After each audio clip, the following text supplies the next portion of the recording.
inzego z'umutekano za Leta Zunze Ubumwe za Amerika zagaragaje ko Iran iramutse itabafashije ngo yemere gutegura imitego yateze mu muhora Hormuz bishobora kuzatwara nibura amezi 6 kugira ngo ingabo za Leta Zunze Ubumwe za Amerika zibashe kuyikuramo zonyine.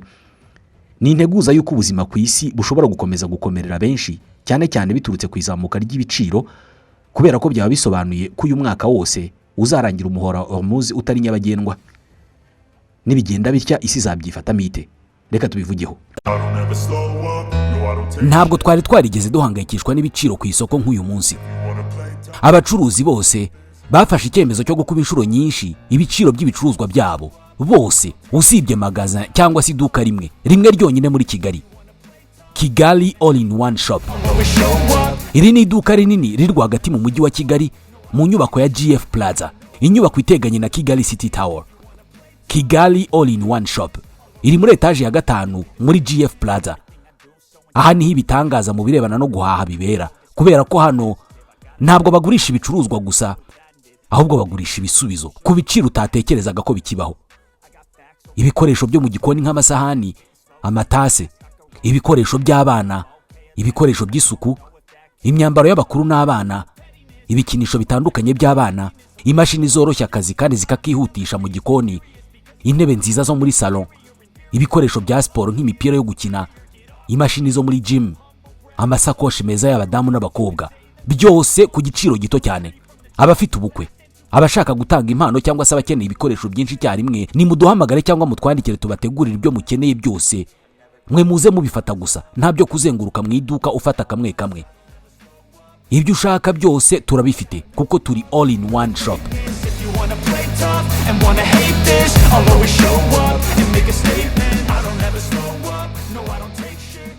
Komisiyo y'Inteko Ishinga Amategeko ya Leta Zunze Ubumwe za Amerika ishinzwe umutekano iherutse kugezwaho amakuru y'ibanga y'inzego z'umutekano bagaragaza ingaruka intambara yo muri Iran ishobora gukomeza kugira ku bukungu bw'icyo gihugu n'ubw'isi muri rusange. Iyi raporo abagize Inteko Ishinga Amategeko bagejejweho igaragaza ko niyo amasezerano y'amahoro yasinywa hagati ya Iran na Leta Zunze Ubumwe za Amerika ngo n'ubundi bizasaba igihe kinini kugira ngo umuhora Hormuz ube nyabagendwa nk'uko byahoze. Gutinda gufungura Hormuz kandi bishobora gushyira mu kaga ishyaka ry'abarepublika ari naryo Donald Trump akomokamo, kubera ko mu kwezi kwa 11 muri uyu mwaka hari amatora yo kuzuza imyanya imwe n'imwe mu Nteko Ishinga Amategeko no mu nzego z'ibanze azwi nka midterm elections. Aya matora aramutse ageze ibiciro bikiri hejuru ku masoko ya Amerika bishobora gutuma abarepublika bayatsindwa, kandi abademokrate batsinze ntabwo bakorohera Donald Trump. Kugeza ubu amakusanya bitekereza atandukanye yakozwe yagaragaje ko benshi mu banyamerika badashyigikiye intambara igihugu cyabo cyatangije muri Iran mu kwezi kwa 2. Impamvu kandi irumvikana, kubera ko yiyamamaza yari yababwiye ko azaba perezida udatangiza intambara nshya, ahubwo ngo azaba perezida uzirangiza. Magingo aya akagalo k'ibikomoka kuri petrol muri Amerika karimo kugura amadolari arenga 4, avuye ku madolari 2 n'amasantime 90 mbere y'intambara. Igalo ni akajerekani ka litiro 3 n'igice za essence. Nubwa mbere aka kajerekani gahenze cyane mu myaka irenga inishize.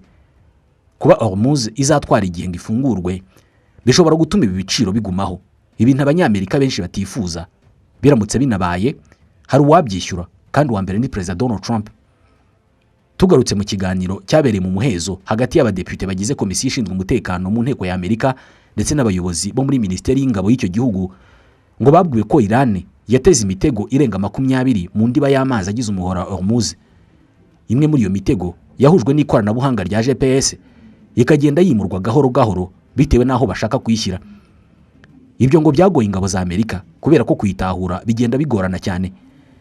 Indi mitego ngo yagiye itegwa hakoreshejwe ubwato buto bw'igisirikare kirwanira mu mazi cya Iran. Mbere yuko dukomeza, reka tubanze dusobanukirwe iyi mitego bavuga. Ubusanzwe ushatse wayita ibisasu biteze mu mazi cyangwa se bombe n'ukundi wabona ubyita. Ni ibisasu biba bikoze ku buryo iyo hari ubwato bubyegereye bihita biturika bikawushwanyaguza. Ubusanzwe iyi mitego iri mu moko 3. Hari imitego ireremba hejuru y'amazi, hakabijya munsi y'amazi ariko mu ntera itari ndende. Ushatse wavuga ko ari muri 1/2 cy'uburebure bw'inyanja. Hanyuma hakaza n'ubwoko bwa 3 bw'imitego batega hasi mu ndiba y'inyanja. Iyi mitego ya 2 igerwa hagati mu mazi niyo yakoreshejwe cyane mu ntambara ya 2 y'isi. Iyi ni imitego iba ifite utuntu tumeze nk'amahembe tuzamuka tukagera hejuru y'amazi cyangwa se hafi aho ngaho. Iyo hari ubwato buhanyuze, utwo duhembe dutanga signal cyangwa se ibimenyetso, hanyuma igisasu kiri munsi kigaturika. Ubu buryo bwakundaga kwifashishwa cyane n'igisirikare cy'Ubwongereza mu ntambara ya kabiri y'isi yose, ariko nabo bari barabivanye ku Budage. Ubikoranabuhanga ryaraje, basigaye bakora ku buryo igisasu gishobora guturika biturutse ku ijwi ry'ubwato. Ubu n'ubu ni ukuvuga niba ari ubwato bunini hari uko buhinda. Ibyo rero babihuza n'imitego ku buryo ubwato bumwe bushobora gutambuka ntihagire icyo buba, haca ubundi bugashwanyaguzwa. Iran ifite ubwoko bubiri bw'imitego bivugwa ko ari nayo yatezwe muri Hormuz, burimo bwitwa Maham 3 na Maham 7. Iyi mitego ya Iran ngo ifite ikoranabuhanga ridasanzwe, nayo ikurura ijwi ry'ubwato na rukuruzi ishobora kumvira ubwato kure ikamenya ko ari ubw'umwanzi. Iyo rukuruzi ibikorana n'igisasu cyangwa se ibisasu aribyo byitwa imitego, byo biba biri hasi cyane mu mazi. Rukuruzi yamara gutanga signal bigaturika. Umutego wa Maham 3 ngo bucometseho igisasu gipima ibiro 300. Iki gisasu kiba giteretse muri metero nibura 100 z'ubujyakuzimu uvuye hejuru ku mazi. Umutego wa Maham 7 ubu uriho igisasu gipima ibiro 220, uyu ukaba ukunze gutegwa ahantu hatari ubujyakuzimu burebure cyane. Uyu mutego wifitemo ubushobozi bw'uko udashobora kubonwa n'utwuma tuba ku bwato tugenzura niba nta mitego iri hafi y'ubwato cyangwa se ikindi gishobora kubwangiza. Inzobere zivuga ko ubusanzwe gutega imitego mu nyanja byoroshye, ariko kuyitegura bikaba bigoye kurushaho. Icya mbere nuko bigusaba kubanza kumenya aho iyo mitego iherereye mu nyanja yose. Icyo ubwacyo ni igikorwa kitoroshye, noneho guhiga utazi ngo urahiga imitego inganite. Ni ngombwa kwibuka kandi ko mu nyanja habamo n'ibindi bintu nk'amabuye, amafi n'ibindi bibanza kukuzitira ntumenye neza aho imitego iri.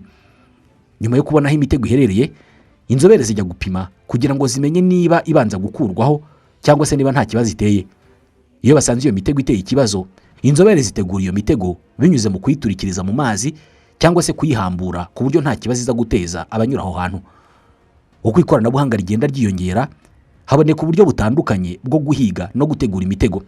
Kuri ubu na drone zishobora kubikora. Nibwo buryo ingabo za Ukraine zimaze igihe zikoresha mu nyanja yirabura ibatandukanye n'Uburusiya. Uko byagenda kose, icyumvikana nuko atari akazi koroshye kakorwa mu mezi make, uretse wenda habayeho ubushake bwa Iran bwo gutegura iyo mitego kubera ko nibo baza hiherereye. Icyakora biragoye kubera ko kugeza amagingo aya Iran ntabwo iremeza ko Amerika ivugisha ukuri ku guhagarika intambara. Abanya-Iran bavuga ko Amerika ari indyarya wemeranya nabo ibintu ejo bakabirengaho. Bivuze ko baramutse banasinya amasezerano yo guhagarika intambara, Iran ntabwo yahita ishyira mu bikorwa ibyisabwa byose kugira ngo irebe ko Amerika itabakinisha. Icyo gutegura imitego muri Hormuz gishobora kuza nyuma cyane. Nubwo igisirikare cya Amerika cyanyomoje amakuru kivuga ko amezi 6 yo gutegura imitego mu muhora Hormuz ari ugukabya, bamwe mu bitabiriye iyo nama inzego z'umutekano zabivugiyemo baracyabihamya. Mbere y'uko umuhora Hormuz ufungwa, nibura niho hacaga 20% by'ibikomoka kuri petrol bikoreshwa ku isi yose. Ibihugu byo muri Aziya nk'Ubuyapani, Ubushinwa na Korea y'Epfo niyo nzira byakoreshaga kugira ngo bibone ibikomoka kuri petrol. Ingabo za Amerika zahawe amategeko na President Donald Trump yo gufunga uwo muhora, byiyongera ku ifungwa rya mbere ryakozwe na Iran. Icyabaye mbere ni Iran yawufunze ikemerera ubwato bwayo n'ubwo inshuti zayo gutambuka. Ibyo byarakaje Amerika, ivuga ko Iran nitemera ko ubwato bwose butambuka, ingabo zayo nazo zizajya zibuza ubwato bwa Iran gutambuka. Ubu niko bimeze. Donald Trump avuga ko ingabo za Amerika zizava muri Hormuz ari uko Iran yemeye gufungura Hormuz, ndetse ikemera na bimwe mu byo Amerika ibasaba birimo guhagarika gutunganya ubutare bwa uranium no gushyikiriza Amerika uranium yose Iran yamaze gutunganya. Iran nayo yavuze ko itazemera gusubira mu biganiro na Amerika mu gihe ingabo zayo zitarava mu muhora Hormuz. Bivugwa ko ingabo za Iran zatangiye gutega imitego mu muhora Hormuz guhera mu kwezi kwa gatatu ubwo Amerika na Israel bagabaga ibitero. President Donald Trump yabanje gutera ubwoba Iran ayibwira ko bagomba kuvanamo iyo mitego, bitaba ibyo bakabihanirwa bidasanzwe. Icyakora ibi ntacyo byatanze kubera ko ingabo za Iran zakomeje gukwirakwiza iyo mitego mu muhora Hormuz. Mu gihe Amerika irimo kurwana no kumenya amakuru y'aho Iran yateze iyo mitego, ikinyamakuru The New York Times giherutse kuvuga ko hari n'aho abasirikare ba Iran bateze iyo mitego ariko batibuka, ku buryo n'iyo ibihugu byombi byaba byamaze gusinya amasezerano y'agahenge byasaba ko bombi bafatanya kuyishaka. Kugeza ubu Iran kugira ngo ifashe ubwato bwayo cyangwa se ubw'inshuti zayo kunyura muri Hormuz, yakoze utuyira duto ubwo bwato bucamo aho yizeye neza ko nta mitego yatezwe. Utwo tuyira turi hafi neza n'inkombe za Iran ku buryo iyo hari ubundi bwato buciyemo butahawe karibu baburasaho bugasubira inyuma. Hashize iminsi havuzwe ko igisirikare cya Leta Zunze Ubumwe za Amerika cyatangiye gukoresha robo na drone mu gutegura imitego ingabo za Iran zateze mu mazi y'umuhora wa Hormuz. Uretse drone, Amerika irimo gukoresha n'ubwato buto bwabo bugendera hejuru y'amazi n'ubugendera munsi y'amazi sous-marin, ariko bwose hagakoreshwa ubutagira abapilote. Ubu bwato bufite ikoranabuhanga rifotora ibingibi tuzi nka scan, bukageza hasi mu ndiba y'inyanja ku buryo bubasha kumenya agace gatezemo imitego.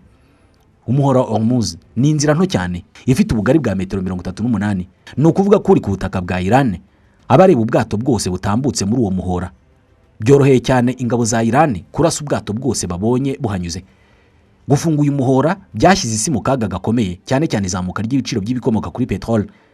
Mbere y'intambara igiciro fatizo cy'akagunguru ka petrol cyari munsi y'amadolari 70, ariko mu mpera z'ukwezi gushize cyageze ku madolari 119. Ingaruka zo kuzamuka kw'ibi biciro bivuye ku ifungwa ry'umuhora wa Hormuz zarahererekanyijwe muri iyi minsi, zirimo kuboneka mu bihugu byo mu karere, aho igiciro cy'ibikomoka kuri petrol nko mu Rwanda na Kenya cyazamutse ku gipimo kitabayeho mbere. Impamvu nuko uyu muhora wa Hormuz ari ingenzi ku buzima bw'abantu benshi ku isi, kubera ko niyo nzira y'ingenzi cyane inyuramo ibikomoka kuri petrol bijya ku isoko ry'isi. Hanyura 1/5 cy'ibikomoka kuri petrol na gaze bikoreshwa ku isi yose. Ni umuhora ufite ubujyakuzimu buhagije ku buryo amato manini kurusha ayandi ku isi atwara ibikomoka kuri petrol ashobora kuwunyuramo, kandi ukoreshwa n'ibihugu bikomeye bicukura bikanatunganya petrol na gaze byo mu burasirazuba bwo hagati. Mu 2025 hafi utugunguru miliyoni 20 tw'ibikomoka kuri petrol twacaga mu muyoboro wa Hormuz ku munsi. Ibi ni ibigaragazwa n'imibare y'ikigo cy'abanyamerika gishinzwe amakuru ku by'ingufu. Hafi ubwato 3,000 bwanyuraga muri uyu muhora buri kwezi, ariko kuva intambara yatangiye amato yawunyuragamo yagabanutse ku kigero cyo hejuru ya 98%. Inzobere zivuga ko mu gihe amezi 6 koko yakwemezwa ko ariyo bisaba ngo imitego yose ikurwe muri Hormuz, isi igomba kwitegura ko ibiciro by'ibikomoka kuri petrol bizakomeza kwiyongera, kandi kwiyongera kwabyo bisobanuye kwiyongera kw'ibiciro byose muri rusange. Nshuti bakunze mudasiba kutwumva. Ikiganiro cyacu cya none nta tugisoreje. Mwakoze kutwumva.